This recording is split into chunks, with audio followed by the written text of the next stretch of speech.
Olá, meu nome é Davi. Eu sou estudante de Engenharia Florestal na UFVJM e estou desenvolvendo um projeto junto com Gudrian, André, Vânia e Maria Luísa, intitulado Avaliação Temporal da Floração entre Diferentes Regimes de Queima, com foco em sempre-vivas e gramíneas. Comunidades tradicionais da região do Parque Nacional das Sempre-Vivas possuem como cultura coletarem inflorescências de sempre-vivas, que são utilizadas em artesanato. Acontece que uma maneira de estimular a floração dessas plantas é o uso do fogo controlado. Para quem não sabe, as sempre-vivas são um grupo de plantas. É uma denominação comum dada a essas plantas as inflorescências, depois de serem coletadas, permanecem com aspecto vívido. É como se elas permanecessem sempre vivas. Elas são plantas nativas do Cerrado. Pertencem às famílias Eureocaulácea, Ciperácea, Rapatácea, Poácea e Chiridácea. Acontece que neste projeto nós optamos por trabalhar apenas com as sempre-vivas das famílias Eureocaulácea e Chiridácea, e também optamos por trabalhar com gramíneas das famílias Poácea e Ciperácea. Sobre o Parque Nacional das Sempre-Vivas. É um parque criado em 2002. Ele protege uma extensa área de campo rupestre dentro da Serra do Espinhaço, no estado de Minas Gerais, nos municípios de Olhos d'Água, Diamantina, Buenópolis e Bocaiúva. Possui uma área muito extensa, quase 125 mil hectares. Agora vamos falar sobre o uso do fogo controlado. O fogo controlado é um método utilizado pelos catadores de sempre-vivas para poder estimular a produção de flores, de inflorescências. Acontece que, apesar do cerrado ter evoluído junto com os incêndios naturais, os incêndios naturais ocorrem apenas no começo da estação chuvosa, pois são causados por descargas elétricas, raios. Acontece que o fogo aplicado pelos apanhadores de sempre-vivas é feito em uma época em que não é comum a ocorrência de incêndios naturais no Cerrado. Então, o objetivo de nosso trabalho é comparar o uso de dois regimes de queima. Um aplicado no começo da época chuvosa, que é quando existem incêndios naturais, que é por volta do mês de setembro, e o outro, que é por volta do mês de maio, que é quando não ocorrem incêndios naturais no Cerrado, que é o começo da estação seca. E outro fato importante em nosso trabalho é que poucos estudos foram feitos com foco em campos rupestres, que é a fitofisionomia predominante do Parque Nacional das Sempre-Vivas. Neste trabalho, nós analisamos a riqueza de sempre-vivas e a abundância de inflorescências. No caso, a riqueza são o número de espécies em floração. Já a abundância é o número de flores totais que existem dentro de nossa subparcela. Nós analisamos a riqueza e abundância das sempre-vivas das famílias Eureocaulácea e Chiridácea, além das gramíneas das famílias Poácea e Ciperácea. E nós também optamos por analisar a proporção de solo exposto.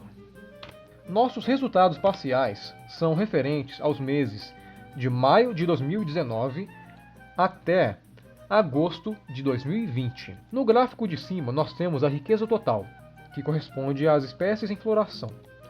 E aqui no gráfico de baixo, nós temos a abundância de flores total. Aqui nós temos o controle, que é a área não queimada, e aqui nós temos as áreas queimadas, sendo separadas pela precoce, que ocorreu em maio de 2019, e a tardia, que ocorreu em setembro. É interessante a gente perceber que ainda existem certas semelhanças na tendência desse gráfico.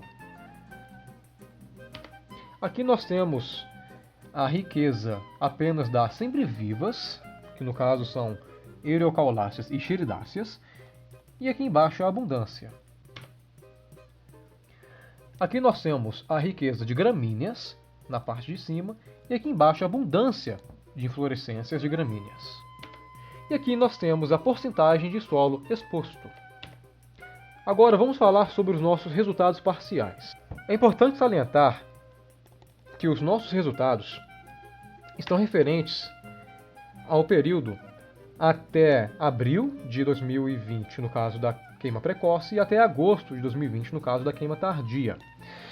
Atualmente, nós já conseguimos, inclusive, finalizar toda a análise, mas no momento em que essa apresentação foi preparada, nós temos apenas os dados referentes a este período. Então, os nossos resultados parciais, eles indicam que houve uma tendência semelhante entre as queimas precoce e tardia. Houve um efeito combinado das queimas nos meses do ano em relação à riqueza total de plantas em floração. Já em relação à abundância de flores de todas as espécies, a gente percebeu que há um efeito interativo entre os regimes de queima e que também produz resultados diferentes entre os controles e tratamentos. Com relação à riqueza de sempre-vivas em floração, a gente percebeu que houve interação entre os regimes de queima e com relação ao tempo. E em relação à abundância de sempre-vivas, também houve um efeito interativo, no caso, entre os regimes de queima, o tempo e os tratamentos. No caso, os tratamentos são as áreas queimadas e as áreas não queimadas, os nossos controles. Já a riqueza de gramíneas em floração, a gente percebeu que apenas houve interação entre os meses do ano. E com relação à abundância de flores de gramíneas, até o momento, não apresentou nenhuma interação nas análises. Novamente, é importante salientar que as análises elas ainda não estão completas, ok? Elas são referentes apenas a um determinado período. Gostaria de prestar agradecimentos ao CNPq e à direção do Parque Nacional das Sempre-Vivas. Muito obrigado a todos e a todas.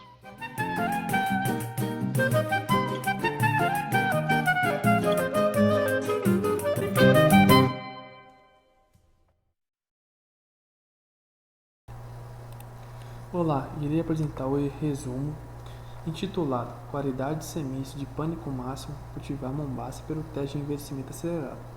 Autores: Ítalo, Marcela, Marrane, Marcelo, Soriana, Lucas, Raíssa e Flávio. Pela Universidade Federal dos Vales de Jequitinhonha, Mucuri, Diamantina, Minas Gerais. Pânico máximo se destaca uma gramínea forrageira que oferece alta qualidade de forragem, proporcionando ótimos ganhos de piso em bovinos. Destaca-se por ser adaptável a diferentes climas e tipos de solo. Para a formação de pastagem, é essencial sementes de qualidade para a obtenção de resultados positivos e estantes uniformes. Assim, para a obtenção de qualidade de semente, o teste de vigor tem como objetivo a padronização de métodos rápidos e simples que classifiquem lotes de semente em diferentes níveis que possam demonstrar o potencial do lote, pois o teste de envelhecimento acelerado, como o teste de vigor, é capaz de diferenciar lotes de semente com potencial de germinação semelhante, pois avalia o comportamento da semente em temperatura e umidade relativa do ar elevada. Essa exposição da semente a condições de temperatura e umidade relativa do ar elevada pode promover grandes diferenças no comportamento de lotes avaliados. Pode ser utilizado o teste de envelhecimento acelerado de forma tradicional, apenas com água, que proporciona uma umidade relativa alta, de tal maneira que pode levar a semente a uma rápida absorção, ou utilizar de metodologias alternativas para a condução do teste, com o uso de soluções saturadas, a fim de obter maior controle de embebição durante os procedimentos. Tem o trabalho como objetivo adequar metodologias do teste de envelhecimento acelerado para a semente de pânico máximo cultivar Mombasa. Foi conduzido o experimento no Laboratório de Sementes do Departamento de Agronomia da Universidade Federal do Vale de Jequitinhonha, no Mucuri, em Diamantina, Minas Gerais. Foi utilizado 4 lotes de semente de pânico máximo cultivar Mombasa. Foi realizado um delineamento inteiramente casualizado, esquema fatorial, 4x3x5, 4 lotes de semente, 3 soluções e 5 períodos de envelhecimento, sendo o envelhecimento pelos métodos tradicional, água destilada, e por soluções saturadas, como cloreto de sódio e cloreto de potássio, avaliando os períodos de envelhecimento 0, 24, 48, 62, 96 horas. Os valores obtidos foram submetidos à análise de variância e teste médio usando o TUC a nível de 5% de probabilidade. Então, observa-se de maneira geral que o grau de umidade no método tradicional, com o uso de com o uso de água foi maior que os demais.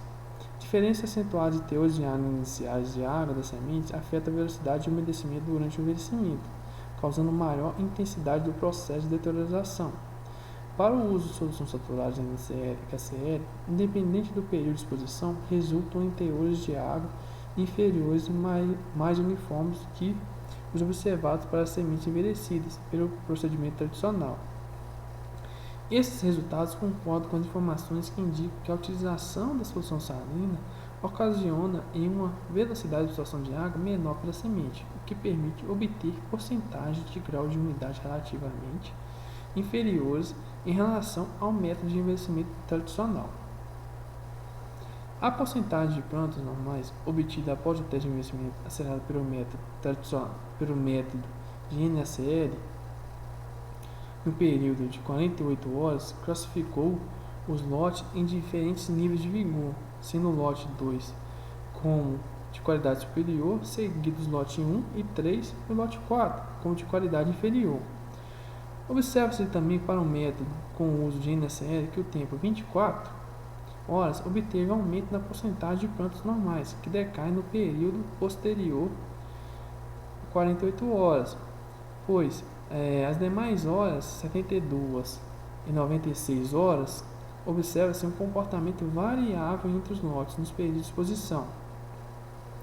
Um método tradicional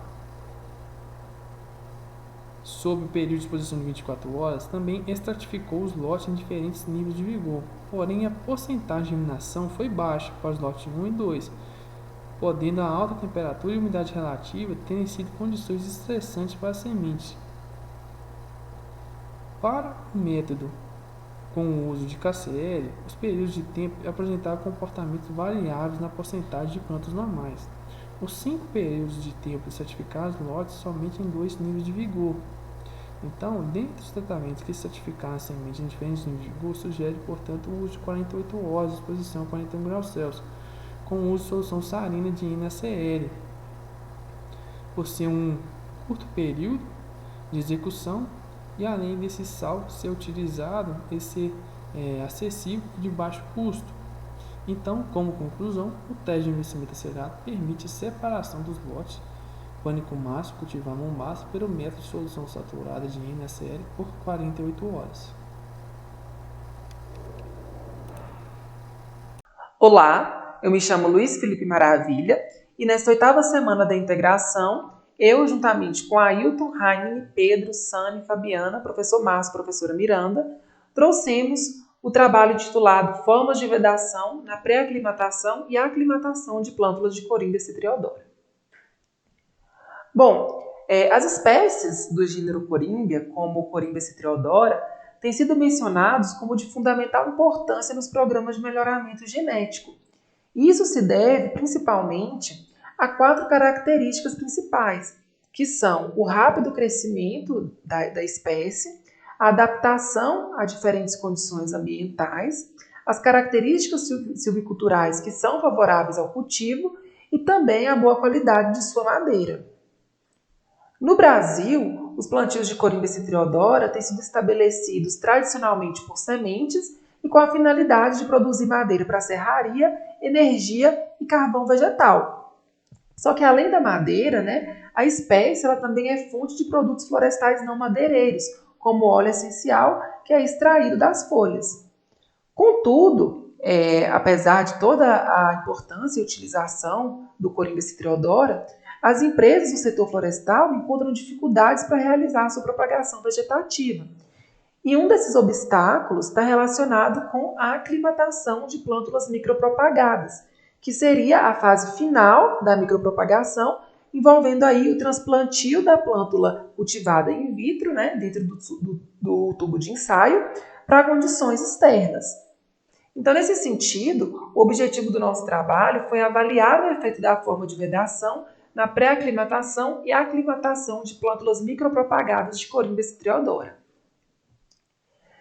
Bom, na fase de pré-aclimatação, as plântulas que germinaram in vitro, e não tinham contaminação alguma, aproximadamente 80 dias de idade, elas foram transplantadas para copos de polietileno contendo substrato autoclavado Esses copos eles foram colocados dentro de sacos plásticos fechados por 10 dias e mantidos em sala de cultura. Depois que se passaram esses 10 dias, nós aplicamos 3 tratamentos. Retirada total do saco plástico, que a gente chamou de ausência de cobertura, saco plástico intacto e saco plástico perfurado. O delineamento foi em blocos ao acaso, com 4 blocos e 6 copos com uma plântula por parcela. Aos 14 dias, após a aplicação dos tratamentos, nós avaliamos a sobrevivência e a altura das plântulas. Na etapa de aclimatação, essas plântulas elas foram transplantadas para tubetes e levadas para viveiro, onde permaneceram por 28 dias em caso de vegetação e 14 dias em caso de sombra. O delineamento e o histórico dos tratamentos da pré-aclimatação foram mantidos nesta fase e em cada uma das estruturas de propagação nós avaliamos a sobrevivência e a altura das mudas. E no final do experimento, nós também quantificamos o peso de matéria seca da parte aérea e o peso de matéria seca da raiz. Como resultados, nós verificamos que na fase de pré-aclimatação não houve diferença significativa entre os tratamentos quanto à sobrevivência e à altura das plântulas. Nós constatamos 100% de sobrevivência em todos os tratamentos e a altura média das plântulas variou de 11,51 a 12,31 centímetros. Já na fase de aclimatação, nós verificamos diferenças significativas entre os tratamentos, Nós verificamos que a retirada total do saco plástico promoveu uma maior taxa de sobrevivência e também uma maior altura, tanto na casa de vegetação quanto na casa de sombra. E também nós tivemos uma melhor resposta para esse tratamento, na ausência de cobertura, para as variáveis peso de matéria seca da parte aérea e peso de matéria seca da raiz. Então, nós podemos inferir, com esse resultado, que o tratamento sem a cobertura, sem a vedação, permitiu uma maior troca gasosa entre o ar atmosférico e o ambiente no interior dos recipientes, promovendo assim uma melhor transpiração das folhas e impedindo o acúmulo de etileno, que em determinadas concentrações pode causar alguns efeitos adversos no crescimento, na morfologia e no desenvolvimento das plântulas.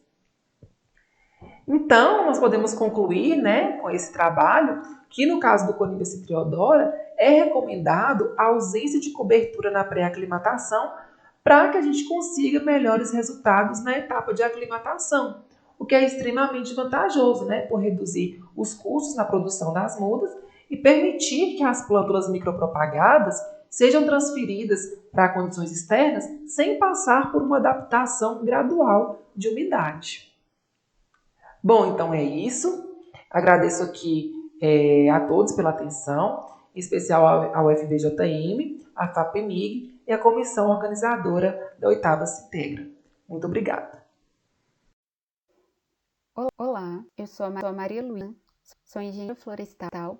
Atualmente sou doutoranda do Programa de Ciência Florestal da UFVJM. Hoje eu vou estar apresentando para vocês o trabalho intitulado Efida gibberellina na germinação da sempre viva Janeirona carrasqueira, morfotipo de Manthera bicata. As semivivas são espécies que recebem esse nome por apresentar fluorescências que conservam a sua forma e coloração por muito tempo após serem tadas e secas. Por apresentarem essas características, essas espécies são muito utilizadas na decoração de interiores e também na produção de artesanato, sendo dessa maneira uma importante alternativa de renda para muitas comunidades da Serra do Espinhaço. Neste trabalho, estudamos a espécie Janeirona carrasqueira, que é uma espécie de sempre-viva que é muito coletada em Diamantina e região. Para essa espécie, a coleta das inflorescências ocorre entre os meses de janeiro e fevereiro. A época de coleta dessas inflorescências é um importante aspecto que deve ser considerado no manejo das espécies, uma vez que a qualidade fisiológica da semente pode variar em função da época de coleta. Existem pouquíssimos estudos com a espécie Janeirona carrasqueira, e eu destaco aqui para vocês um estudo realizado anteriormente utilizando inflorescências da floração de 2018, onde o objetivo desse estudo era avaliar o efeito da época de coleta na germinação das sementes. Para esse estudo em específico, foram utilizadas épocas de coleta das inflorescências correspondendo aos períodos dos meses de janeiro a maio. Como resultado desse experimento, foram obtidos uma germinação máxima de 8%, o que foi considerado uma germinação muito baixa, quando comparado aí a outras espécies do mesmo gênero de sempre-vivos. Tendo em vista a carência de informações sobre a espécie Janeirona carrasqueira e a baixa taxa de germinação encontrada em trabalho anterior, este trabalho, então, teve como objetivo avaliar o efeito da gibberellina na taxa de germinação em sementes coletadas na floração de 2020, no mês de maio, período este onde supostamente as sementes já estariam maduras. As inflorescências da espécie, elas foram coletadas em área de cultivo experimental na cidade de Diamantina, Minas Gerais. Como eu falei anteriormente, as sementes elas foram coletadas no mês de maio, porém o experimento ele foi montado no mês de setembro.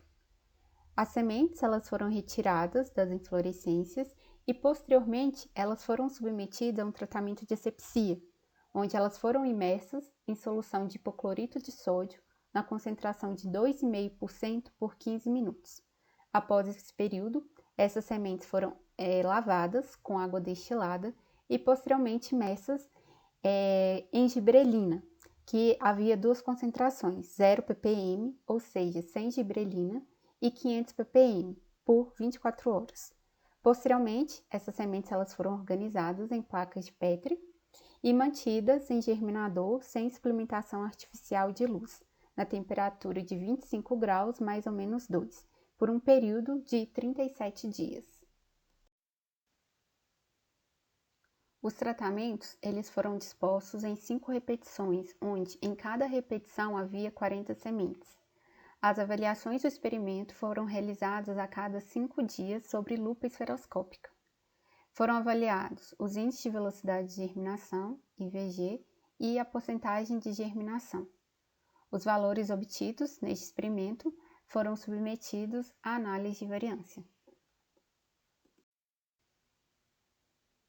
Como resultados encontrados, então, obtivemos uma diferença significativa entre os tratamentos, onde o melhor tratamento correspondeu à não aplicação da gibberellina, ou seja, o tratamento 0 ppm. Nesse tratamento, a germinação obtida foi de 92%. Para o tratamento onde teve aplicação de gibberellina na concentração de 500 ppm, a germinação foi de 79,5%. O que se observa, então, que para essa condição do experimento, ou seja, utilizando inflorescências da floração de 2020, inflorescências coletadas na época do mês de maio, para essas condições, a semente não apresentou dormência e também não obteve um efeito positivo aí com a aplicação do hormônio gibberellina. Como conclusões, nós temos que a grande diferença entre as taxas de germinação que foram encontradas para sementes coletadas entre 2018 e em 2020 indicam aí um efeito da floração, ou seja, do ano, na qualidade fisiológica das sementes. Desta forma, esse resultado alerta para a necessidade de se considerar valores médios de diferentes florações ao se preconizar aí a taxa de germinação das espécies de sempre-vivas para os efeitos de manejo. Muito obrigada à FAPEMIG, ao CNPq, à CAPES e ao FVJM. Olá pessoal, eu sou a Laura, eu faço parte do curso de Engenharia Florestal na Universidade Federal dos Vales do Jequitinhonha e Mucuri e sou responsável pelo projeto de extensão Cine Café com Genética, que é um projeto de extensão Procart coordenado pela professora Janaína Gonçalves. E hoje eu vim apresentar sobre uma das nossas atividades de extensão, que é a popularização do ensino da biotecnologia e da genética através da divulgação científica no Instagram. Considerando o atual cenário de pandemia do novo coronavírus, observou-se a necessidade de adaptação das atividades educativas, tais como os projetos de extensão universitária para meios online por intermédio de mídias sociais. O presente trabalho teve como objetivo propor alternativas didáticas para abordar temas relacionados com o estudo genético de diferentes formas. Propomos aos alunos matriculados na disciplina de Genética, FLOR 117, a elaboração de genetiposts, com conteúdos relacionados nas áreas das ciências agrárias, agronomia, engenharia florestal e zootecnia.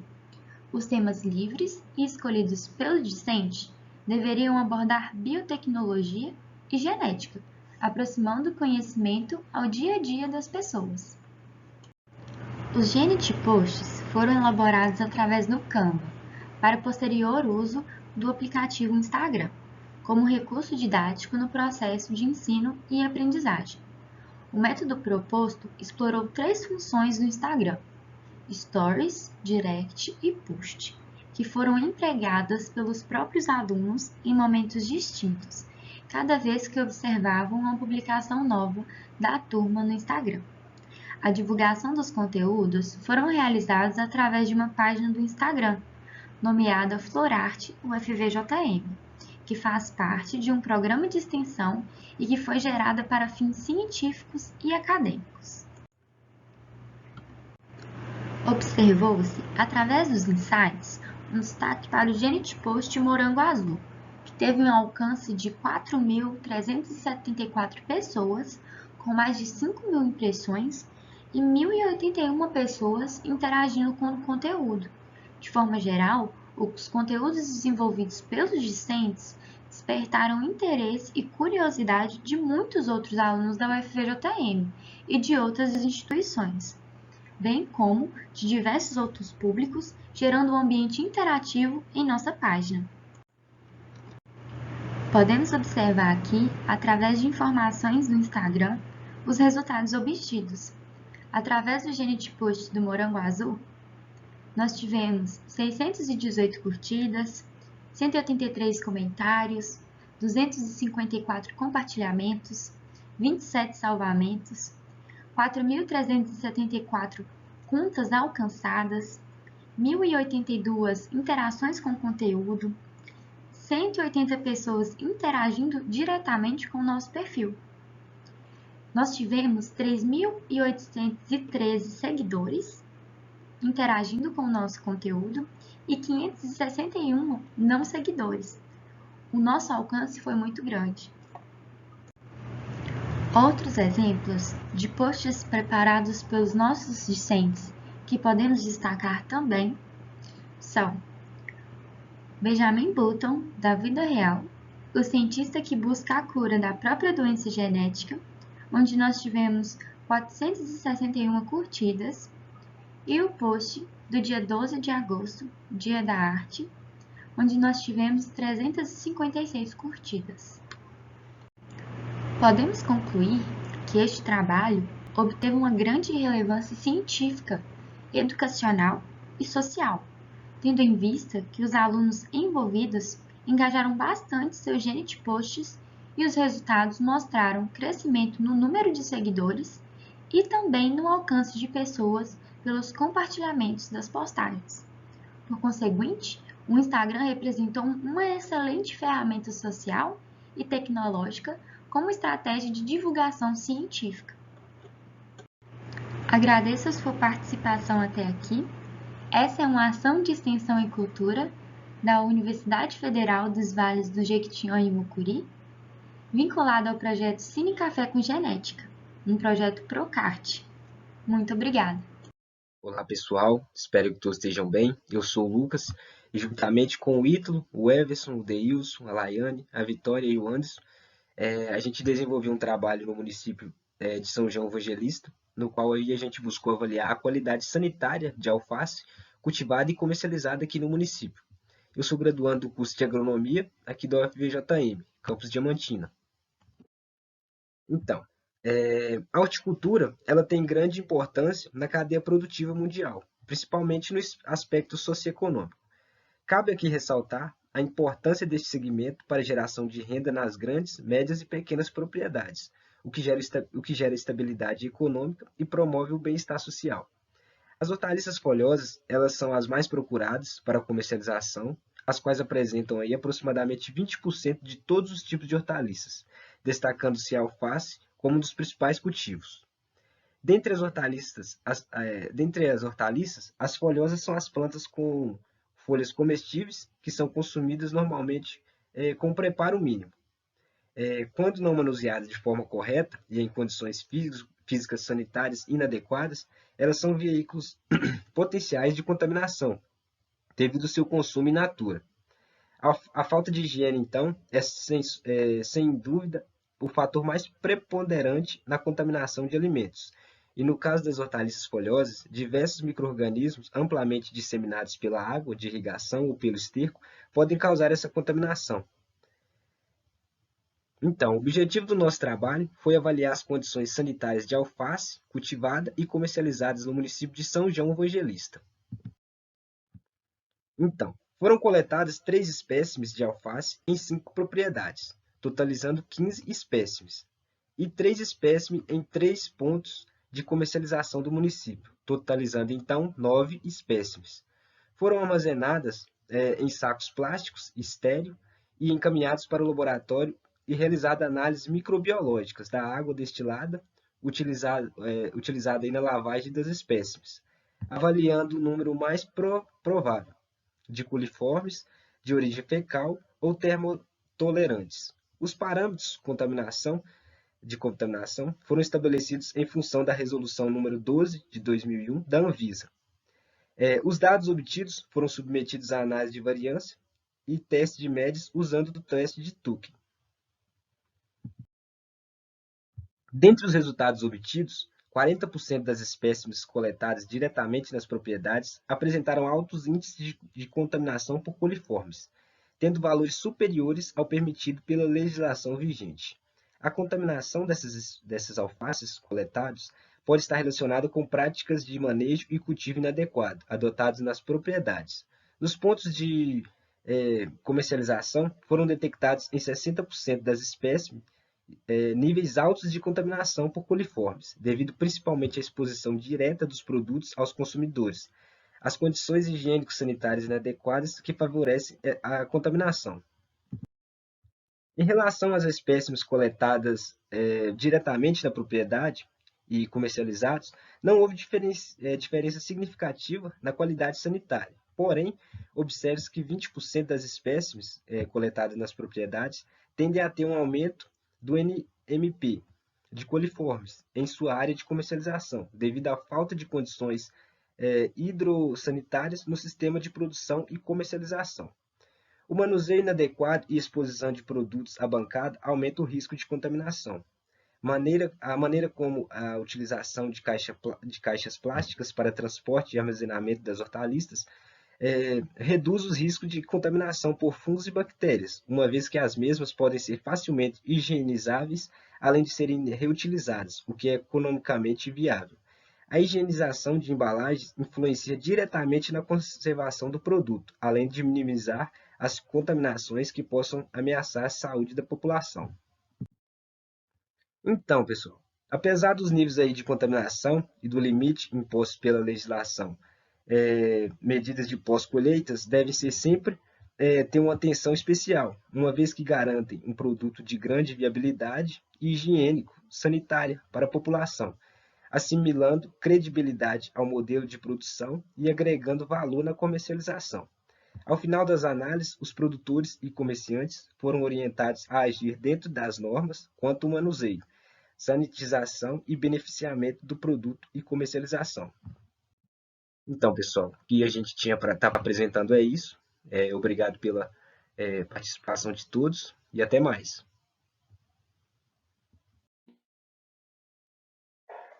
Bom, dentro dessa 8ª semana de integração Ensino, Pesquisa e Extensão se integra da UFVJM e dentro do nosso projeto, o Projeto Carroceiro, a gente veio discutir aqui um pouco sobre a democratização de noções clínicas veterinárias através das vias digitais de comunicação. É uma abordagem que o nosso projeto está realizando no atual momento e a gente veio trazer um pouco para vocês aqui do nosso trabalho. Entre os colaboradores está a Lorena Maria Ferraz, a Maria Gabriela Rocha Silva e o orientador Eduardo Gorzoni Fiorati. Meu nome é Sávio Alves, eu sou bolsista do projeto, curso Medicina Veterinária lá no campus do Instituto de Ciências Agrárias da UFJM e participo do projeto Carroceiro. O projeto já se encontra na sua terceira fase. De lá para cá, muitas coisas já mudaram, o projeto vem se reformulando, principalmente diante da nova dinâmica, né, diante do novo cenário, e isso vem contribuindo e mudando a metodologia do projeto. O intuito do projeto aí, ele baseou-se na necessidade, né, da conscientização e orientação de pessoas que ainda utilizam equinos como força de motriz, né? A profissão do carroceiro aí ainda é uma profissão que existe e ela encontra-se desamparada, né, perante a questão social, de acordo com todas as suas questões de vulnerabilidade, e muitas das vezes isso dificulta o acesso a clínicos, né, a veterinários, para poder realizar o cuidado dos animais de forma devida. O projeto, então, ele busca essa orientação, principalmente em relação ao manejo, aos cuidados sanitários que têm que ser estabelecidos com esses animais e auxiliam aí como forma social com esses profissionais para desenvolverem, pegarem o melhor dos seus animais e cumprir tanto funções econômicas quanto sociais. Além dessas questões ligadas à profissão, o projeto também é uma ferramenta interessante na questão do desenvolvimento e aprimoramento da formação acadêmica de médicos veterinários, onde os estudantes têm a oportunidade de estar em contato com esses animais e, na prática, reconhecerem clínicas, reconhecerem patologias e enfermidades e acompanhar esses animais e, principalmente, agregar isso na sua formação acadêmica, contribuindo aí como uma ferramenta complementar. Como eu disse, o projeto vem se moldando, né, a cada ano, buscando sempre melhorias. Essa primeira foto aqui à esquerda, o projeto no ano de 2020, quando a gente ainda estabelecia os atendimentos presenciais, né, aos carroceiros, fazendo o atendimento clínico dos animais.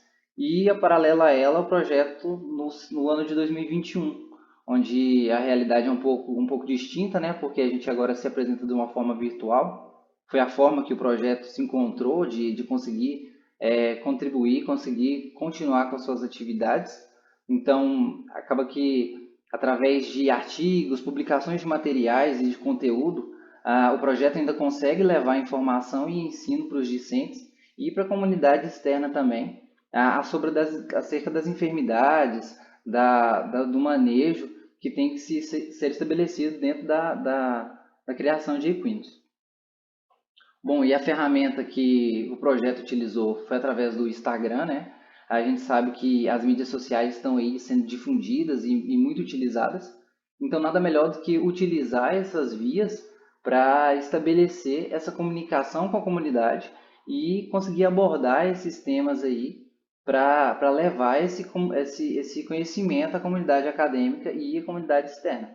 Aqui a gente tem o perfil do Projeto Carroceiro. Lá a gente consegue publicar conteúdos semanais e conseguir enviar esse conteúdo compartilhado aí com toda a comunidade.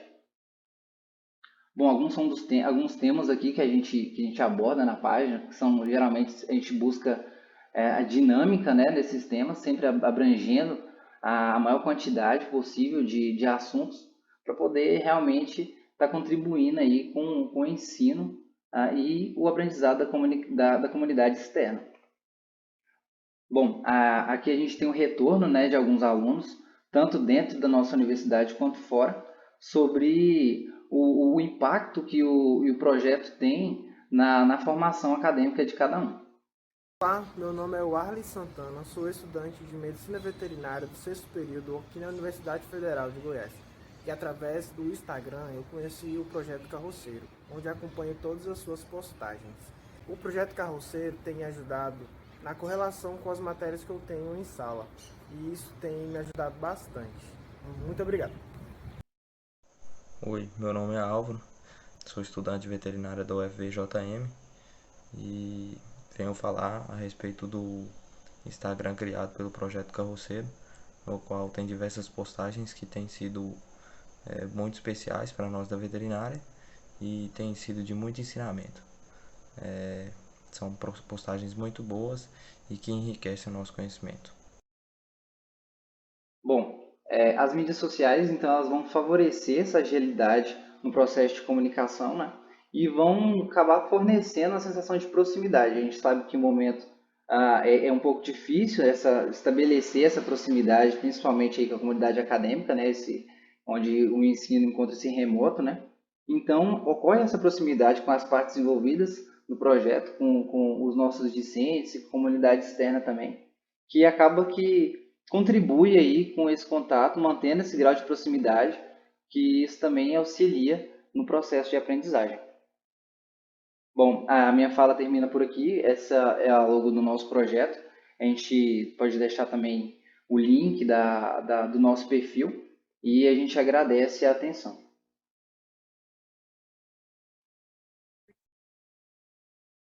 Olá, meu nome é Maísa Leonor Franco Leite, sou discente do 8º período do curso de Agronomia e vou apresentar o trabalho intitulado Tolerância de adubos verdes à mistura pronta de S-metilaclor mais glifosato. Esse trabalho foi realizado com vínculo ao programa Inova Agro Florestal, Inovações MAIDAI da UFVJM pelo CNPq. Os demais autores do trabalho são Gabriela Madureira Barroso, José Carlos Barbosa dos Santos, Carlos Rodrigues Gomes e José Barbosa dos Santos. O uso da adubação verde na agricultura é um procedimento que vem ganhando destaque. As plantas consideradas adubos verdes são plantadas junto com as culturas ou anteriormente à implantação da lavoura. E antes da floração, elas são incorporadas ao solo, a fim de fornecer nutrientes para o sistema. Porém, o uso de produtos químicos nas lavouras, como, por exemplo, os herbicidas, podem afetar o desenvolvimento desses adubos verdes e, consequentemente, reduzir a eficiência no uso dos mesmos. Pensando nisso, o objetivo desse trabalho foi avaliar a tolerância de adubos verdes a um herbicida pré-emergente. Os materiais e métodos. O experimento foi conduzido em casa de vegetação climatizada, em que a temperatura média varia de 25 a 35 graus Celsius, localizada no Departamento de Agronomia da UFVJM, no campus JK. As espécies escolhidas foram Crotalária juncia, de nome comum Crotalária, e Canavalha ensiformis, de nome comum feijão de porco. Essas espécies foram escolhidas por já terem suas sementes comercializadas como adubos verdes e também por serem citadas na literatura pelo seu alto potencial para fitorremediação. O herbicida utilizado foi a mistura de S-metilaclor mais glifosato, que é registrado para as culturas eucalipto, soja, algodão e milho. O produto foi aplicado com um pulverizador costal elétrico nas doses de 0, o tratamento controle, 2,7 litros por hectare, a dose recomendada na bula do produto, e 5,4 litros por hectare, o dobro da dose recomendada. E foi utilizado um delineamento inteiramente casualizado com 5 repetições para cada espécie. A semeadura foi feita um dia após a aplicação do produto e após 80 dias foi feita a avaliação da massa seca. O material foi seco em estufa por 72 horas a temperatura de 60 graus Celsius. E, com o auxílio de uma balança, a massa seca das plantas foi pesada. Os dados coletados foram submetidos à análise de variância e diferenciados pelo teste de Tuck, ambos a 5% de significância.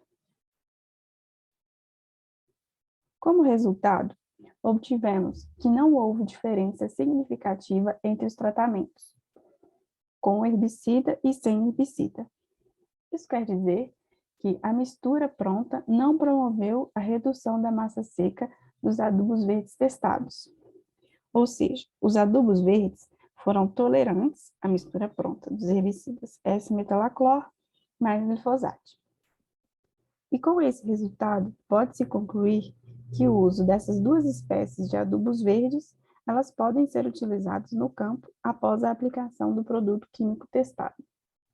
Aqui na tabela, nós temos as médias da massa seca das duas espécies nas 3 doses aplicadas. Aqui temos algumas fotos do experimento.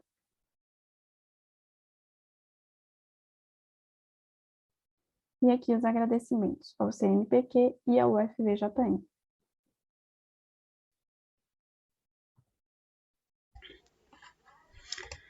Olá, meu nome é Vitória Aparecida Porto Lima e hoje vou estar apresentando o trabalho com o título Uso das ferramentas e técnicas de gerenciamento de projetos em propriedades rurais.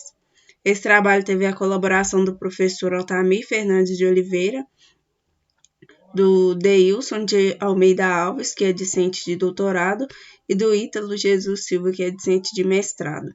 Eu faço parte do curso de agronomia. Então, como introdução, a gente tem que a utilização das ferramentas e técnicas de gerenciamento de projetos melhora a capacidade de planejamento e otimiza processos. Então, o uso das ferramentas de qualidade ele passou a ser frequente no meio rural, podendo ser utilizadas desde o preparo do solo até a compra de equipamentos de segurança. No entanto, mesmo com a obtenção de resultados econômicos satisfatórios, muitos produtores rurais ainda não adotam práticas administrativas eficientes. Então, o objetivo desse trabalho é utilizar as ferramentas e técnicas de gerenciamento de projetos e suas áreas do conhecimento, conforme o Guia PMBOK, em propriedades rurais. Esse Guia PMBOK ele é um conjunto de práticas de gestão de projetos. A metodologia que foi utilizada para o desenvolvimento do trabalho a pesquisa foi realizada no município de Diamantina, estado de Minas Gerais, e contou com a participação de 50 trabalhadores proprietários rurais, e as propriedades rurais elas foram escolhidas aleatoriamente. Então, não se teve conhecimento antes se a propriedade tinha ou não o kit de primeiros socorros. Então, a gente obteve como resultados, dos produtores entrevistados, 76% não possuem um kit de primeiros socorros. Então, isso é justificado por muitos não possuírem noções básicas de primeiros socorros. Então, para tentar solucionar esse problema, foram escolhidas 3 áreas do conhecimento do Guia PMBOK, que é o gerenciamento de custos, gerenciamento das aquisições e gerenciamento dos riscos. No gerenciamento dos custos e aquisições, a ferramenta da qualidade que pode ser aplicada é a análise de dados, porque com a análise de dados, o produtor vai conseguir ter dados dos custos que ele tem na sua propriedade e vai conseguir também identificar quais são os melhores produtos que são melhores para aquisição, que estão acessíveis a ele, para ele poder adquirir. E o gerenciamento dos riscos com a análise da árvore de decisão. Então, essa ferramenta vai mostrar o que pode ocorrer se o produtor adquirir ou não o kit de primeiros socorros. Então, aqui a gente tem uma imagem que mostra a análise da árvore de decisão sobre o kit de primeiros socorros. Então, aqui a gente mostra que a figura é dividida em 2 partes. Então, primeiro a gente tem se ele adquirir o kit. Então, com a aquisição desse kit, ele pode ajudar um trabalhador ferido no campo, seguir a NR31, que é uma norma, que fala justamente que a propriedade rural tem que ter o kit de primeiros socorros e assim ele não vai pagar multas. ter treinamento sobre primeiros socorros e com essas ações ele vai conseguir salvar um trabalhador ferido, ter um ambiente de trabalho com maior segurança e livre de multas. Se ele não adquirir, então ele não vai poder ajudar um trabalhador que se ferir no campo, ele não vai conseguir fornecer um ambiente com maior segurança em caso de acidentes e também não vai seguir a norma, que é NR31, e consequentemente vai pagar multas. Então, com essas ações, ele não vai possuir recursos básicos para ajudar um trabalhador. Então, o local de trabalho ele vai ficar com maior possibilidade de acidentes e ele vai pagar multas por não cumprimento das normas. Então, como conclusão do trabalho, os produtores eles precisam ter maior interesse sobre como administrar melhor sua propriedade. E com a conscientização sobre a segurança do trabalho, é possível entender a importância de se ter equipamentos adequados que visem a segurança dos trabalhadores. E também com o uso das ferramentas e técnicas de gerenciamento de projeto e suas áreas do conhecimento do Guia PMBOK, o gerenciamento dos custos, aquisições e dos riscos, o trabalho pode se tornar mais seguro e, consequentemente, pode aumentar a produção. Aqui tem os agradecimentos ao CNPq e ao FVJM. Esse trabalho fez parte de um projeto de iniciação científica. Obrigada. PRONAF. Relato de experiência sobre o acesso ao crédito do agricultor familiar no norte de Minas. Trabalho desenvolvido pelas mestrandas da UFVJM, Janice Queiroz de Pinho Gonçalves e Daniela Luiz Silva, e mestranda da UFLA, Tatiana Pires Botelho. Este trabalho busca contribuir com conhecimento sobre o PRONAF e trazer um relato de experiência de uma empresa de consultoria ambiental que desenvolve suas atividades no norte de Minas. Com a Revolução Verde ocorrida em 1970, houve uma modernização da agricultura brasileira a partir da incrementação tecnológica de maquinários e insumos químicos na produção agrícola. E, a partir daí, em 1994, surgiu o Programa de Valorização de Pequena Produção Rural, que ocorreu no governo do Itamar Franco a partir de reivindicação dos agricultores familiares para atender suas condições de produção. Em 1995, foi criado pelo presidente Fernando Henrique Cardoso o Programa Nacional de Fortalecimento da Agricultura Familiar, o PRONAF.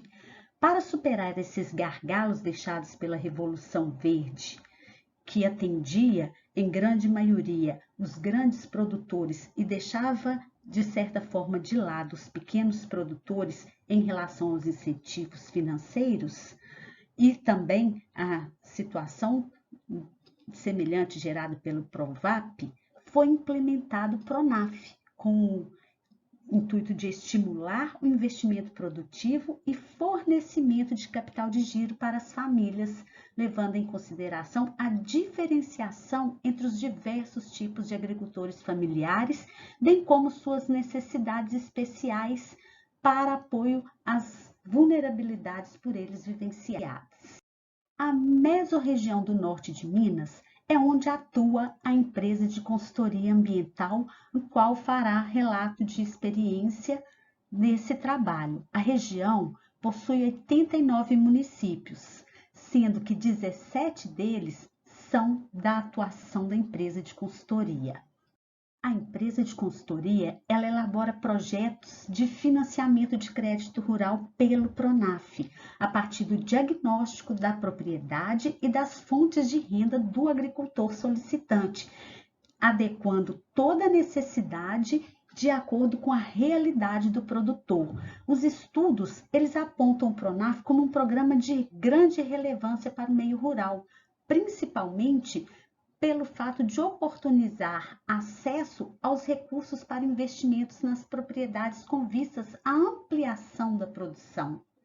A metodologia presente neste trabalho trata-se de um estudo descritivo do tipo relato de experiência, realizado a partir do trabalho desenvolvido na empresa LV Consultoria Ambiental, que atende toda a região norte de Minas, em especial as 19 cidades citadas nos slides anteriores. A metodologia usada neste trabalho pode ser classificada como qualitativa. Nesse sentido, para o desenvolvimento do presente trabalho, foi realizada uma pesquisa bibliográfica em artigos científicos, trabalhos acadêmicos, além de textos disponibilizados pelos professores das disciplinas. Para isso, foram usados artigos que tratam do PRONAF e o papel das empresas de consultoria e assistência rural. A partir do levantamento bibliográfico de diversos autores que consideram excludente no que tange o acesso do agricultor mais pobre, nós percebemos que a burocracia é um fator impactante no acesso do agricultor rural ao PRONAF, além da dificuldade em alterar a realidade produtiva dos beneficiados. Pelo relato de experiência, também podemos identificar que alguns produtores ficaram reféns ao pagamento do empréstimo, sem crescimento na sua capacidade produtiva, o que quer dizer que eles constantemente recorriam ao empréstimo, mas não aumentava sua capacidade de produção, mantinham-se estáveis em relação ao que teriam de potencial produtivo. Tanto a revisão bibliográfica quanto o relato de experiência apontaram a necessidade de uma atuação mais ampla de políticas sociais que apoiassem os produtores para o uso adequado do crédito e a falta de assistência técnica mais próxima ao produtor também foi um fator relatado, e essa necessidade de apoio favoreceria um melhor desenvolvimento e aplicação dos recursos. Os apontamentos da projetista foram coincidentes com as considerações que lemos de diversos autores no que tange a dificuldade de acesso ao programa por causa da burocracia do processo, a dependência dos recursos financeiros pelos agricultores, a falta de gerenciamento dos recursos obtidos e a falta de acompanhamento tanto na aplicação dos recursos quanto no investimento dos agricultores. Portanto, é uma necessidade que haja um acompanhamento, uma orientação desde o início do processo, um acompanhamento da aplicação e desenvolvimento das atividades e, consequentemente, em prol dos resultados que serão obtidos. Ainda que o PRONAF tenha o objetivo de ampliar o financiamento da agricultura familiar, nós podemos perceber que há uma necessidade de aprimoramento da orientação ao acesso, visando possibilidades de melhoria das unidades produtivas, bem como o acompanhamento dos resultados obtidos pelos agricultores para que efetivamente colaborem no desenvolvimento agrícola, de forma que os agricultores consigam expandir seus negócios, obtendo maior lucro e melhores resultados nas suas produções. Essas são as referências bibliográficas utilizadas e que estão disponibilizadas para consulta. Nossos agradecimentos à Universidade Federal dos Vales do Jequitinhonha e Mucuri e à Universidade Federal de Lavras.